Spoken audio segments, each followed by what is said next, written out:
All right, what's up guys? We're here at an undisclosed location. Can't tell you where it is right now because we're working on this deal. We might put it under contract. What I'm gonna do today is walk you through property and tell you what we look for in the deal as we're about to buy it and acquire it and what you should look for too. So the first thing we're gonna look at when we're looking at a deal like this, and it's really one of the most important factors that not a lot of people look at. You know, a lot of people fixate on cap rate and stuff like that, but really one of the first things we wanna look at is the price per foot of the building. So we're in a mentorship group where they talk about having a bulletproof basis. So what that means is if you buy a property at a low enough basis or low enough price per foot, then you have a lot of options. Whether you need to sell it or whether you need to lease it, you have a lot of options to make money. So that's one of the first things we're looking at is a bulletproof basis. Purchase price divided by the square footage, and that's gonna give you the price per foot. All right guys, we have a huge announcement. We are launching our first ever cohort. We get messages every single week from people asking us about our strategies, our tactics, and the methods that we've used to buy all the buildings that we bought so far. And I found myself repeating the same phone calls with people asking the same questions over and over again. And I realized I could help a lot more people at one time if we just all hopped on a call together and everyone could learn from everyone asking questions. If you listen to the podcast, you know who we are. You know that we're commercial real estate investors, brokers, and we've also interviewed almost 100 incredible guests who have given us so much knowledge and so much wisdom. We bought 9 buildings in the last 18 months and we got 2 more under contract. We're in the trenches every single day and we're going to share with you everything we've learned so far. So here's what we'll cover. We'll cover mindset and goals, commercial real estate versus residential real estate, choosing your asset class and your buy box, deal sourcing, underwriting, leasing, financing, everything from letter of intent all the way to closing and afterwards. And we'll give you real case studies from the deals we bought and the ones we have under contract. So if that sounds interesting to you, we're going to start in early June and we're going to limit it to 10 spots. If you're interested, click the link in the description to apply and we'll see you on the inside. So the second most important thing to me and Jesse, my business partner, is cash flow. Since we're in the brokerage game, you know, the commissions come and they go. It's up and down, but we're looking for consistent cash flows. While we're in commercial real estate, not residential, you sign a 5-year lease and get consistent cash flow. So I'm looking at, all right, if I put this much money down, how much cash flow is it going to give me? Another way of kind of measuring that, just like the third thing, is your cash on cash. And the cash on cash is how much money do you put into the deal? So that's going to be your down payment, all your CapEx. So, you know, your big ticket items that you have to maybe have to fix. Like for example, in here, you got ugly floor. You got to redo the floor, maybe change up some of the lighting. It depends on, this is technically an industrial building. CapEx is going to be stuff like carpet. It's going to be stuff like the HVAC, the roof outside the parking lot was crappy. We're going to have to redo that if we buy this building, but we're looking at it now. So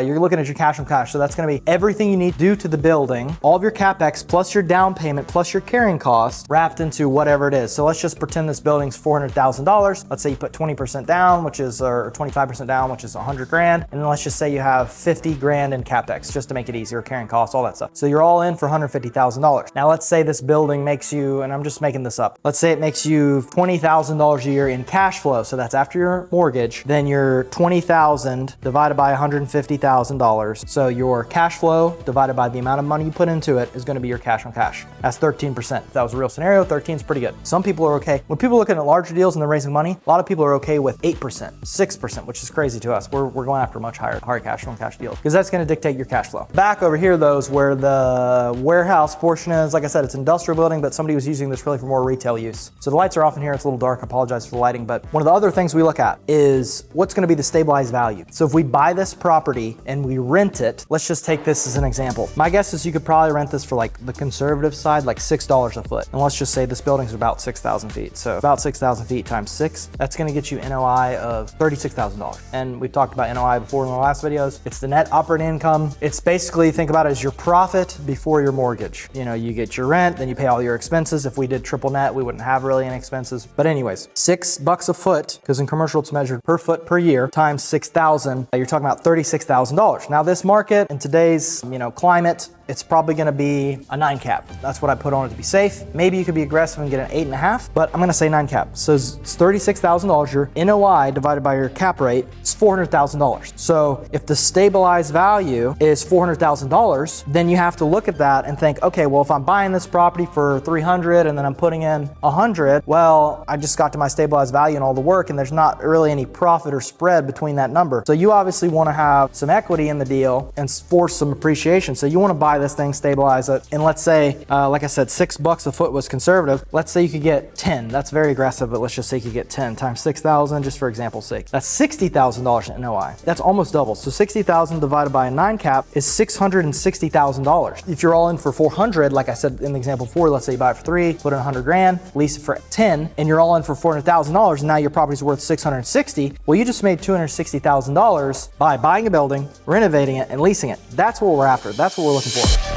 So we talk about this on our podcast all the time, but I cannot stress the importance of being in some kind of mastermind or in some kind of group where you're learning about whatever it is you want to learn. In our case, it's obviously commercial real estate investing. We're in a group that's full of guys who buy and sell commercial real estate, mostly to hold, but some of them are flipping and selling deals and they're making a bunch of money, doing very well, and they're all super generous. But anyways, we were just at an event this past weekend, and we were talking to a lot of them like, hey, we've done some smaller deals. We did a $250,000 deal, $800,000 deal, a $450,000 deal. We're thinking about maybe scaling up into like, doing $1.5 million, $2 million, $3 million. A lot of the people said like, if you're able to create a couple $100,000 of equity in a little deal, why wouldn't you keep doing that when the opportunities arise? And I'm like, that's a good point. There's nothing wrong in commercial real estate. They're calling that like a base hit. You can go for the home runs where you maybe make $1 million on a flip or $1 million on stabilizing the deal or whatever it may be, but you can also do these little deals and you could make, 100 grand, 200 grand, $300,000. To me, that's life-changing money. To a lot of people, that's life-changing money. So that's a reason why we're going to keep doing small deals. Another big reason why we love them is they're a lot more liquid. If you think about the buyer pool in the market, how many people can buy a $3 million property? There's a decent amount of people, but not everybody and not a ton of people can buy a $3 million property. How many people can buy a $10 million property? The number shrinks even more. But how many people can buy a $500,000 property? A lot more than you think. You might think, oh, I can't buy a $500,000 property, but a lot of people can actually go out and buy a $500,000 property. And today, that's like almost the price of a house. Houses are getting so expensive that you could buy a commercial building for,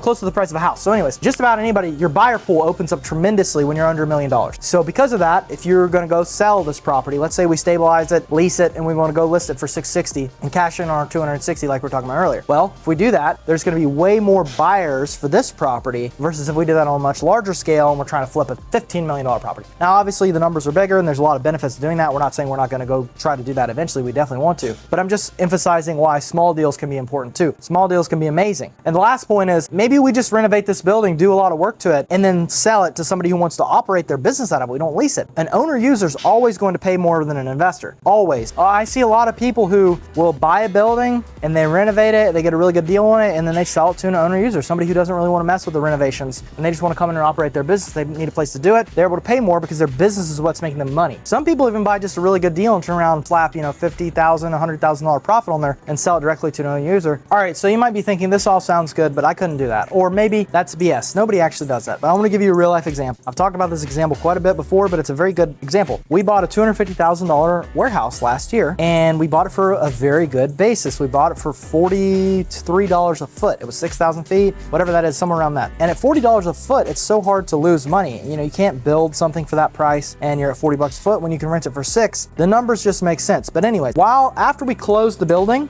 we had an owner user reach out saying they wanted to buy it. And we were planning on leasing, but we said, we'll sell it. So we actually got under contract to sell for $385. So the difference between $250 and $385, what is that? $135,000? Yeah, $135,000. That's real money. Now, did that person close? No, they backed out. They found a different deal. That's the reality of it. But we found a tenant and said, that's no worries. We found a tenant. We want to hold it anyway. So we leased the tenant. Our tenant wasn't doing the greatest. We didn't know if he was going to make it. So we put the property on the market for sale or lease again to backfill the tenant if they ended up moving out, or sell it to an investor because we'd, make a little profit and move on. We got another offer just recently for $395, but we turned it down because we think it's worth $425. That was an owner user, by the way. And then today, we're actually going later today to meet a person who's an investor who is interested in maybe buying at $425. So anyways, bought it for $250. We put no money into the deal at all. We just gave the tenant free rent and let them renovate it and fix it up themselves. And we're here with, 3 different people, well, 2 offers and another person looking to buy it. We've had a lot of other inquiries. So we're still not sure if we want to sell that and cash in on it and move on to the next thing or just hold it. But that's not to brag. It's just to show you can do this, and the small deal game is a real game. And in commercial real estate, you can make real money over residential money. Residential, you can wholesale deal, flip a deal, whatever. I'm sure you can make a lot of money, but there's a lot of money in commercial real estate. It's an awesome business. I'm extremely blessed and fortunate to be in it,